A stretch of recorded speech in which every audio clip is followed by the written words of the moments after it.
দৈনিক লেনদেনে অস্থিরতা, সূচকের পতন আর বিও অ্যাকাউন্ট শূন্য করে বিনিয়োগকারীদের চলে যাওয়া, এভাবেই চলছে দেশের পুঁজিবাজার। তবে এই অবস্থা একদিনে হয়নি। দীর্ঘ ১.৫ শতক ধরে চলা নানা অনিয়মের কারণেই আস্থাহীন হয়ে পড়েছে বিনিয়োগের বড় এই মাধ্যমটি।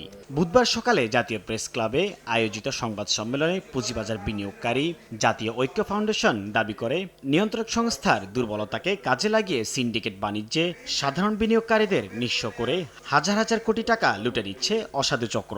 এ সময় বাজার ঠিক করতে ১২ দফা দাবি তুলে ধরে সংগঠনটি। পুঁজিবাজারের প্রতি বর্তমানে বিনিয়োগকারীদের আস্থা একেবারে শূন্যের কোঠায়।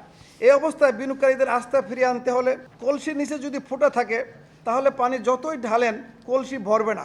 সংগঠনটির আশঙ্কা, আসছে বাজেটে ২.৫% কর্পোরেট কর দিতে হতে পারে তালিকাভুক্ত কোম্পানিগুলোকে। এতে কমবে কোম্পানির আয়, দিন শেষে যা চাপতে পারে বিনিয়োগকারীদের ঘাড়ে।